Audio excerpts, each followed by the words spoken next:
Salut, bienvenue dans cette vidéo. Aujourd'hui, on va analyser les différents marchés financiers. Donc pour trouver les meilleures opportunités de trading pour cette semaine, on va regarder un peu les marchés, ce qu'il y a à faire cette semaine sur les marchés. Donc on va commencer d'abord sur les matières premières. Cette semaine, ça a beaucoup bougé sur tous les actifs, sur les indices notamment, ça a beaucoup baissé. Les cryptos aussi ont baissé, on va le voir. Donc ici, au niveau des matières premières, donc le pétrole, pour l'instant, on reste dans un range. On est quand même parti à la baisse, on a rebondi sur 68.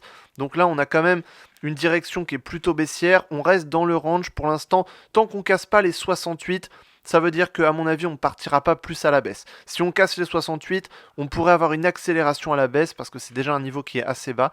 Et ensuite, on pourra arriver sur 60 et ensuite plus bas sur 50 et 47. Donc voilà, pour l'instant, on reste au-dessus de 68, donc on va rester dans un range. On est plutôt sur le haut du range. On pourrait s'attendre à ce que ça range entre 72 et 68. Donc à voir, à suivre. Pour l'instant, le pétrole, c'est pas forcément l'actif le plus intéressant. Ensuite, sur l'or, alors là, c'est très intéressant. L'or est parti vraiment bien à la hausse. On voit ici que la semaine dernière, c'est parti bien à la hausse. Ça va avec le fait que tous les indices, les actions ont chuté, les cryptos ont chuté. Donc du coup, l'or, c'est un actif refuge. Donc les investisseurs vont se réfugier sur l'or quand c'est la crise. Donc actuellement, on est plutôt en période de crise. En tout cas, c'est compliqué sur les marchés. Donc l'or monte. Donc l'or, on a passé les 3000 à la hausse. Donc ça, c'est plutôt un signe haussier. C'est un bon signe. On pourrait partir plus à la hausse. On voit qu'ici, on est déjà sur des records historiques. Donc prochain niveau, ça va être 3100, 3200, 3300. Donc là, on est plutôt bien haussier sur l'or. Donc à voir ce que ça va donner. En tout cas, toujours très haussier sur l'or. On est peut-être un petit peu trop haut pour acheter. Mais si on a une petite correction, ça pourrait être le bon moment pour acheter. J'en avais parlé notamment quand on était par ici, on pouvait justement repartir à la hausse. On voit que c'était le cas, donc si on attend une petite correction et ensuite on pourra rentrer à la hausse. Ensuite, si on regarde sur les indices américains, les actions. Sur les actions, on voit sur le S&P 500, moi j'ai un objectif qui est à 5400. Donc là, l'objectif, il n'est pas encore atteint. On a eu une baisse, on a eu quand même une baisse assez forte. On a, je crois, 10% à peu près par rapport au plus haut, c'est ça, on a 10%. Donc c'est déjà une baisse intéressante. Si on fait du long terme, c'est bien sûr très intéressant d'acheter actuellement parce que ça pourrait remonter. Maintenant, est-ce qu'on pourrait partir un peu plus à la baisse? C'est la question qu'on se pose. Je pense qu'on pourrait revenir tester les 5400. Donc on pourrait peut-être corriger un petit peu le mouvement qu'on a fait pour revenir sur 5800 et ensuite peut-être rebaisser pour tester les 5400. Ça peut tout à fait commencer à être intéressant d'acheter puisque même si on vient tester les 5400, on repartira à la hausse ensuite. Mais pour l'instant, on reste quand même sur un marché qui est plutôt baissier actuellement. On est en période de correction, ça se retourne pas complètement actuellement, donc à voir ce que ça va donner. Bien sûr, si on part à la hausse, qu'on casse les 5800, dans ce cas, on repart à la hausse et on réintègre ici la hausse. Par contre, si on rebondit sur 5800, dans ce cas, on repartira sûrement sur 5400 à la baisse. Donc à voir ce que ça va donner. En tout cas, faut pas oublier qu'on est quand même en période plutôt baissière pour l'instant, donc ça pourrait juste être une correction haussière dans une tendance plutôt baissière. On a quand même cassé les moyennes mobiles. Si on regarde ici sur le Nasdaq, notamment, on a une moyenne mobile de 200 qu'on a cassée. Donc certes, on a deux bougies haussières, mais ça ne veut pas dire que c'est un retournement à la hausse pour le coup. Donc ici, pareil, le Nasdaq, on voit que ça a fortement baissé. Le Nasdaq a perdu plus que le S&P 500. On est à 13%, 14%. Donc là, pareil, on pourrait corriger. On n'a pas encore atteint les objectifs. On a 19 000, 18 500 notamment ici. Donc on pourrait arriver, je pense, sur 18 500, à voir ce que ça va donner. En tout cas, pour moi, il y a encore une baisse possible, même si ça peut commencer déjà à être intéressant d'acheter. Le Dow Jones, pareil, pour moi, on a un objectif ici qui est un peu plus bas à 40 000. Donc pour moi, la baisse n'est pas forcément terminée, donc à voir ce que ça va donner. Le CAC 40, lui, par contre, une configuration un peu différente. On voit qu'on est parti à la baisse, on range un petit peu. On avait rattrapé le retard sur les indices américains, donc c'est parti plutôt à la hausse.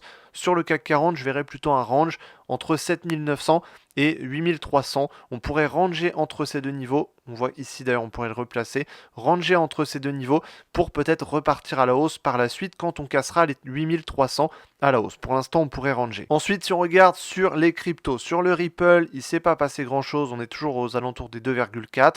Voilà, on est simplement venu tester en dessous et ensuite on range toujours dans le grand range. L'Ethereum, par contre, lui, petit à petit, il descend. Donc à un moment donné, j'espère qu'on cassera peut-être cette droite de tendance baissière. Ça voudrait dire qu'on part dans un nouveau mouvement, cette fois-ci plutôt à la hausse. Mais pour l'instant, c'est quand même compliqué. Ça reste plutôt baissier. En plus, là, on voit qu'il n'y a vraiment pas de volatilité. Donc c'est vraiment pas intéressant à trader. Donc pour l'instant, pour moi, il n'y a rien à faire. Le Bitcoin est déjà un peu plus intéressant. on voit qu'on a commencé à créer une tendance baissière. Donc on a notamment une droite de tendance baissière qui s'est définie comme ça. Pour l'instant, on est toujours en dessous, on est sous les 85 000, donc on est quand même plutôt baissier, même s'il y a quand même des signes de retournement. On a franchi la moyenne mobile à 200. Voilà, si on réintègre au-dessus de 85 000 et qu'on casse cette droite de tendance haussière, là on pourrait à nouveau avoir une dynamique haussière. Maintenant, pour l'instant, on est plutôt dans un marché baissier, donc on pourrait ranger ou alors partir à la baisse ou petit à petit avoir peu de volatilité, ranger, voilà, stagner tout simplement. Donc pour l'instant, si on veut accumuler pour du long terme, ça peut être intéressant, mais le meilleur moment pour moi pour prendre des trades, ce sera quand on cassera les 85 000 et cette droite de tendance à la hausse. Dans ce cas, on aura sûrement une accélération à la hausse. Ensuite, si on regarde sur l'indice du dollar, donc le dollar ici s'effondre depuis quelques jours, c'est pour ça que ça a beaucoup bougé sur les marchés, que les actions ont chuté, le forex, on va le voir juste après, il y a eu pas mal de volatilité aussi. Donc le dollar a beaucoup baissé, ça pourrait continuer à baisser, on a cassé les 104 qui était déjà un niveau important, on casse ce niveau, on pourrait arriver sur 100, le niveau juste en dessous, 100,5, 100 ici. Donc voilà, sur ce niveau-là, on pourrait arriver sur ce niveau-là, on a une tendance baissière, on a beaucoup de volatilité, ça pourrait aller très vite. Maintenant, à un moment donné, on repartira à la hausse, je pense, mais pour l'instant, on est clairement plutôt baissier. Donc si on regarde sur le Forex, ça veut dire que sur l'euro-dollar, on est haussier, on est parti fortement à la hausse, on casse les 1,08, on va arriver sur 1,10, on pourrait arriver sur 1,10 et ensuite sur 1,12 à la hausse, donc plutôt haussier sur euro-dollar. GBP USD, pareil, on casse les niveaux petit à petit, on pourrait casser les 1,30 pour arriver sur 1,31, 1,32, 1,33 et surtout 1,34 au-dessus, donc pareil, toujours très haussier.